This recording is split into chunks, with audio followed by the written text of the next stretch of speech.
One thing you should always do is to respect yourself. You don't beg, you don't emasculate yourself, and if a romantic partner acts wrongly, you don't apologize to them for that. My name is Lou. I've been in a relationship for a year with Brooke, but the relationship was nearly blown up because she thought she should test me. And you know what? This wasn't even the first time she did this. But let me begin by saying that the kind folks at We Are the Music Makers heard my story and they asked me to tell it to you. I never thought it would be an interesting story, but they said people need to hear what happens when a woman almost ruins everything, but also when she has the courage and humility to admit to her mistakes. Oh, and they also want me to ask you to like and subscribe. Yeah, I'm sure you've never heard that before, right? But they share stories that the party girls won't understand and the bitter guys won't be able to tell. Do them a solid and listen. Anyway, I met Brooke soon after I moved to Virginia Beach, and I'm not going to lie. She was kind of a mess. From what I could piece together, she wasn't quite over her ex-boyfriend, and from things I had heard, things hadn't ended well. But her friend Amy had convinced her to take a chance on a guy who didn't have any preconceived notions, and I think that convinced her. Whatever had happened, I was completely ignorant, and I later found out that was a good thing. On our first date, we didn't talk a lot to start with. I asked her to a fun outdoor seafood place right on the beach. We got our drinks, and I liked the breeze and the waves pounding the beach. The restaurant Haddock's had a great fried flounder, but she just sat there quietly, swirling her martini, and not even really noticing me. Finally, I finished my beer, waited for eye contact, and then said, "You know, Brooke, if you're not having fun, I'll order you an Uber. You don't have to sit there and be miserable if this isn't going to work." I think that shocked her because she immediately apologized. I had a bad dating experience. Things went sideways. I guess I'm still trying to figure things out. Just then the waitress came by and asked to take our orders. I stared at Brooke and waited. She just said, "Give me a second, I haven't quite decided." I took that to mean that she was going to at least put in the effort. I ordered the flounder and fries, along with a Coke Zero. The waitress complimented my choice. It was her favorite. Brooke stared, gave the waitress a suspicious glance, and ordered the same as me. When the waitress moved away, Brooke glared at me. "Are you on a date with that waitress or with me?" I was taken aback. I matched her steely look and said, "I'm not sure." In a few sentences, she looked like she was having more fun than you the whole time. Do you think you can change that? She was clearly not expecting me to throw her attitude right back at her. She opened her mouth, closed it, and then took a drink while glaring at me. But then something happened. Her expression softened and she looked down. "You know, you're right, Lewis. I've just had a rough time personally."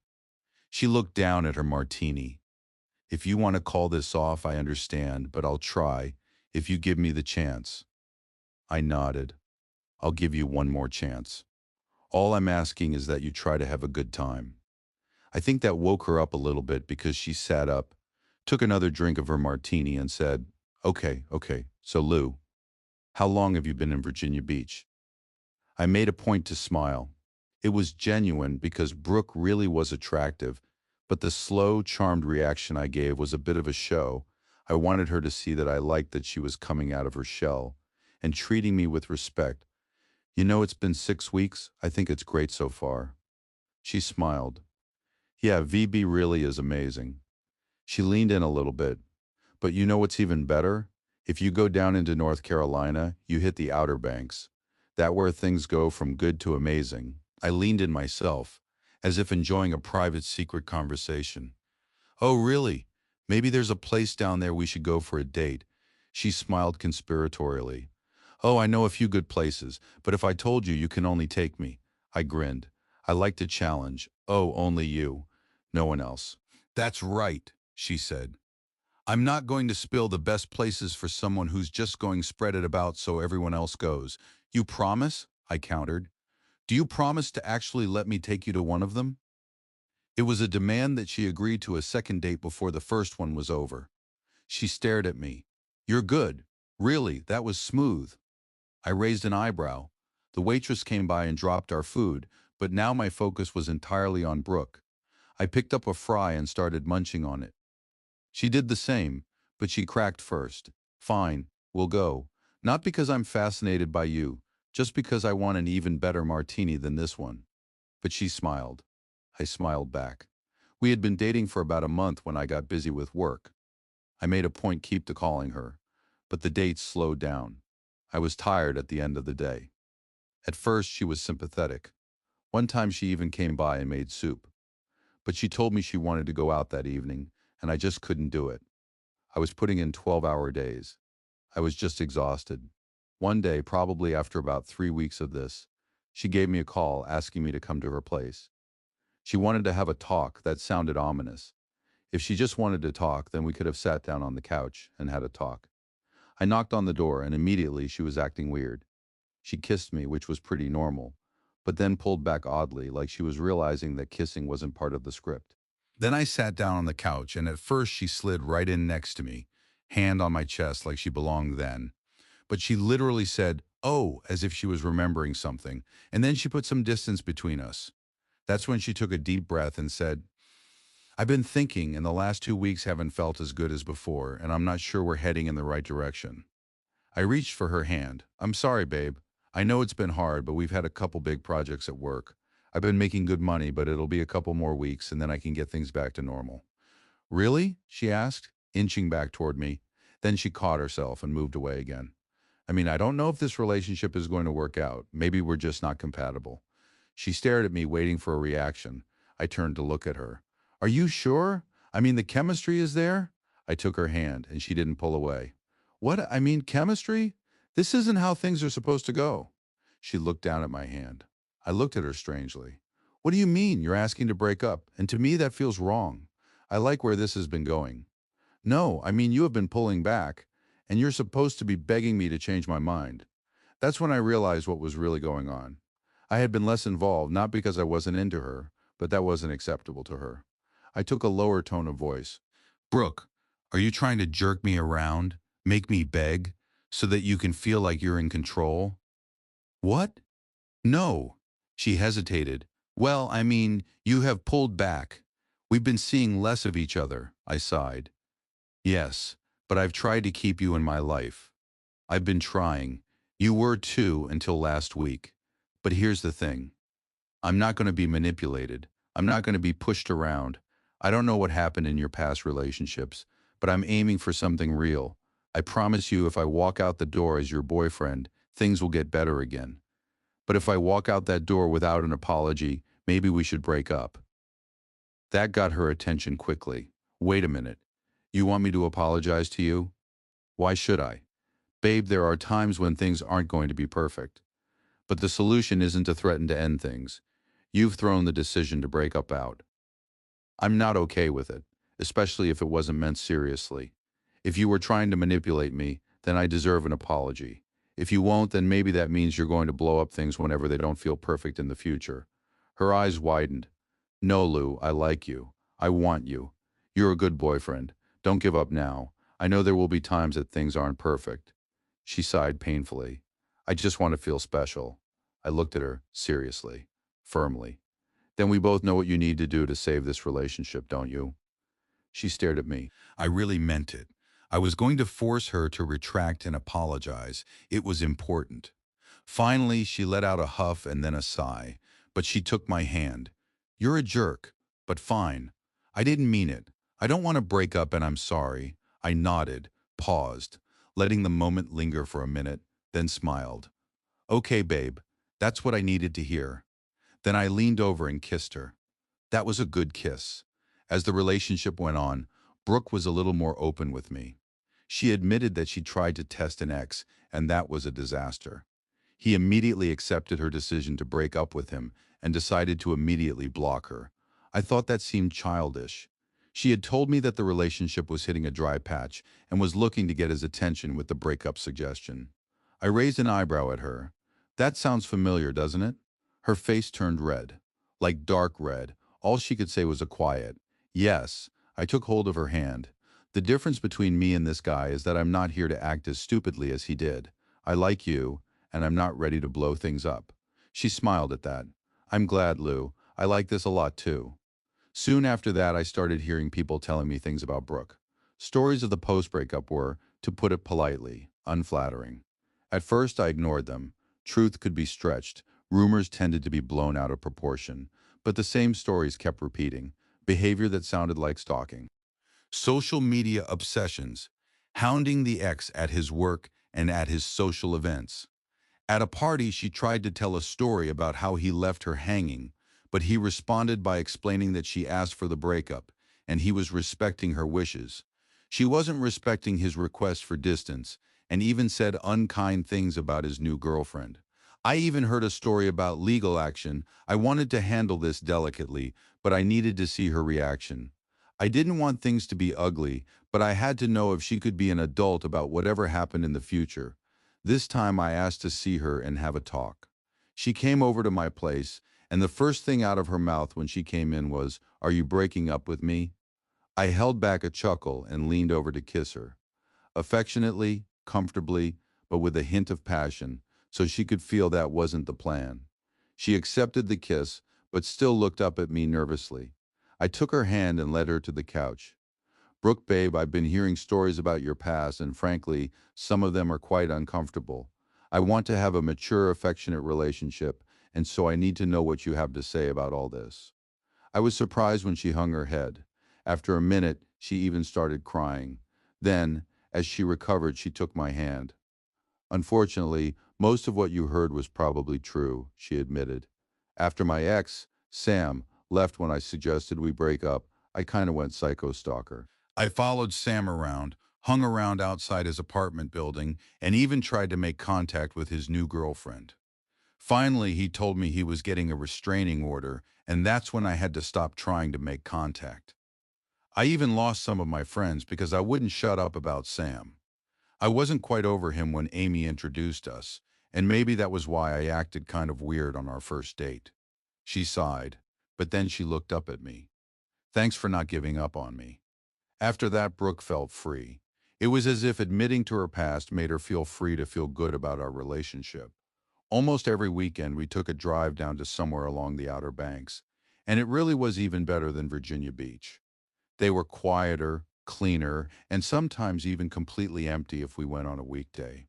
I said I wanted to go to Busch Gardens, and it was a great time. Brooke had never really ridden roller coasters, but it was a great experience. She said she would go back, but maybe once a year. We took a trip out to the Blue Ridge Mountains, which was outstanding.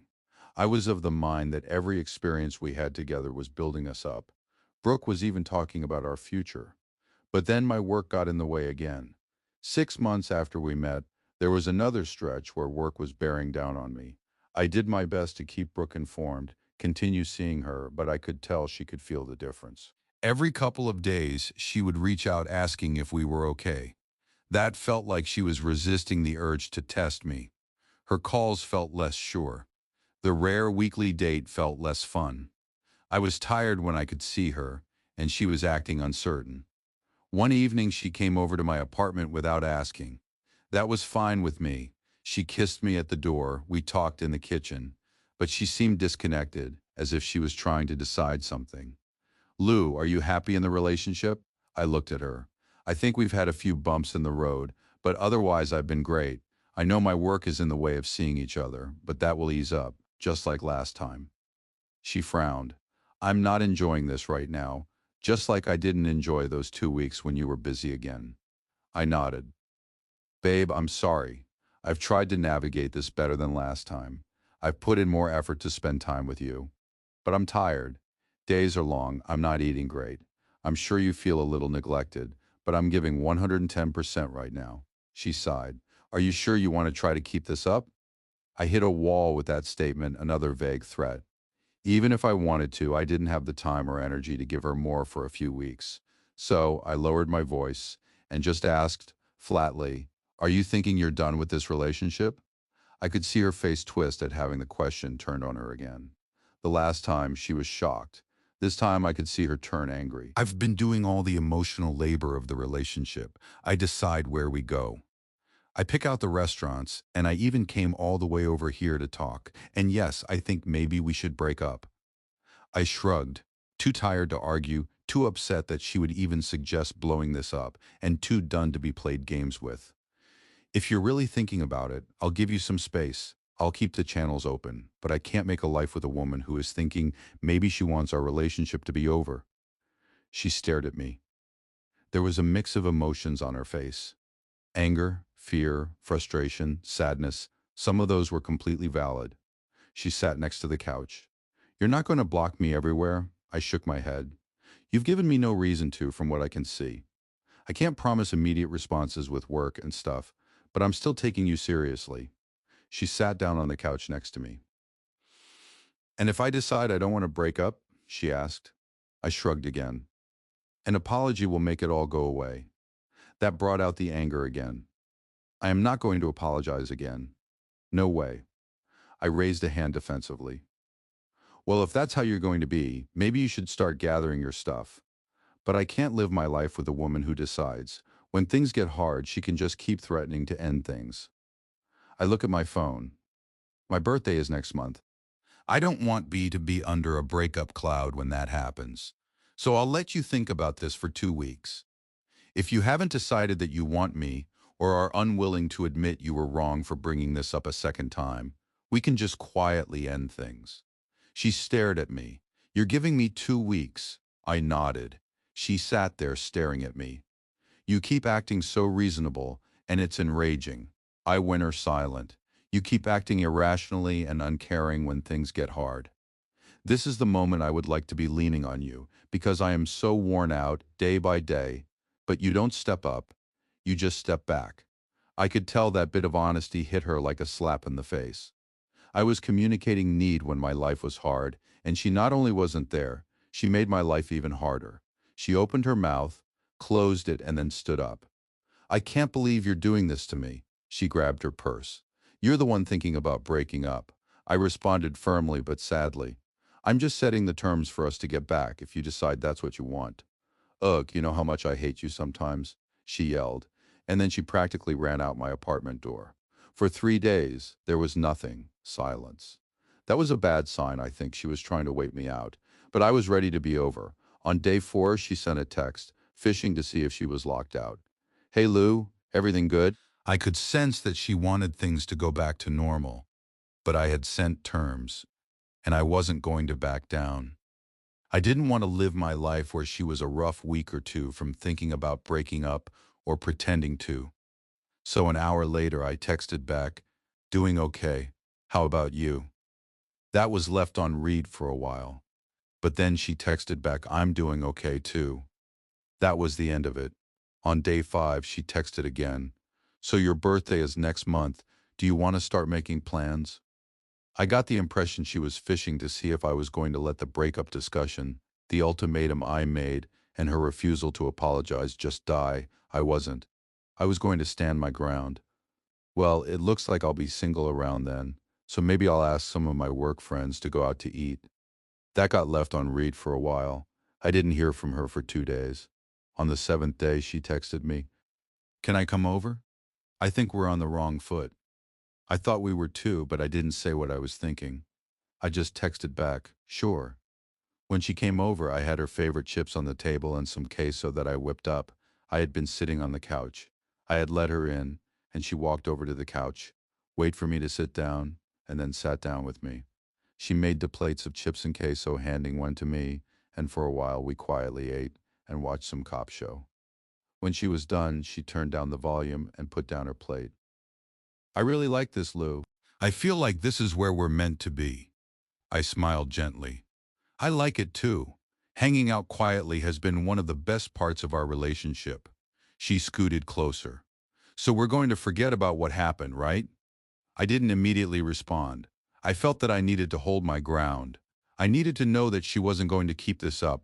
So I said, yes, just as soon as you apologize for all that. She pulled back, looking up at me with a frown. Are you really going to hold this over my head? I frowned back at her. Brooke, I have to do this because I don't want to have to live with the same pattern happening every 6 months. If you want to be with me, then that's great. But having to wonder if a bad week is going to bring up the threat again, I don't want to live that way. She let out a frustrated sigh. Fine, I'm sorry that I hurt your feelings and that you took all this the wrong way. Now it was my turn to be angry. I picked up the remote, turned off the TV. That's not a real apology. You clearly still don't think you did anything wrong. I picked up the bowl of chips and took them to the kitchen. When I came back, I said, maybe you should start gathering your stuff. I don't want things to be awkward if things don't work out. Her eyes widened again.